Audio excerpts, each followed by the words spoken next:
ये इनकंसिस्टेंसी इतनी परेशान करने वाली है कि समझ नहीं आता कुछ एपिसोड्स को पसंद करूं या ना पसंद करूं।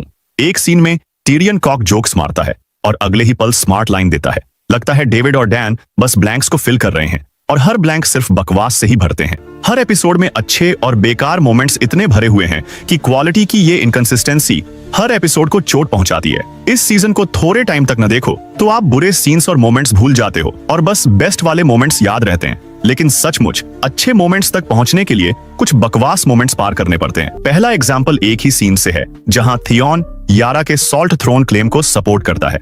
ये सीन मुझे बहुत अच्छा लगा क्योंकि ये थियॉन के रिडेम्पशन आर्क के लिए सेटिस्फाइंग था कि कैसे उसने सीजन 3 में यारा को धोखा दिया था। ये मोमेंट काफी होलसम था और इन दोनों कैरेक्टर्स के बीच लंबे टाइम का पे ऑफ देता है। लेकिन फिर ये सीन बर्बाद हो जाता है जब यूरॉन ग्रेजॉय की घटिया एंट्री होती है। वो आता है और ढेर सारी बेकार की चीजें बोलने लगता है। मजे की बात ये है कि वो ये भी कबूल करता है कि उसने बेलन ग्रेजॉय को मारा है और किसी को फर्क ही नहीं पड़ता है। मतलब क्या इतने सारे लोगों में से एक भी इंसान लॉयल नहीं था? थियॉन एक अच्छा पॉइंट उठाता है और यूरॉन का जवाब एक गंदा कॉक जोक था।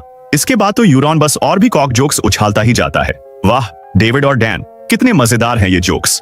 मतलब एक विलन को इंट्रोड्यूस करने का क्या ही शानदार तरीका है ये। इस सीन की क्वालिटी इतनी जल्दी गिर गई कि राइटिंग सीधे नाकाम होती हुई साफ दिखाई दे रही थी। दूसरा एग्जाम्पल दो बैक टू बैक सीन्स से है जो क्वालिटी में बहुत अलग है। पहला है सर्सी और जेमी का मार्सेला की मौत पर दुखी होना। सीन की शुरुआत कमाल की है जहां सर्सी पर कैमरा का स्लो पुश जब उसे धीरे धीरे अपनी बेटी की मौत का एहसास होता है।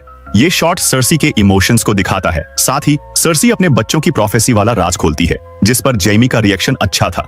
इसके ठीक बाद वैरेस और टिरियन का मीरीन में टहलना आता है। ये सीन इतना खराब क्यों? क्योंकि डेविड और डैन ने इन दोनों के लिए जो डायलॉग्स लिखे वो बहुत ही घटिया थे।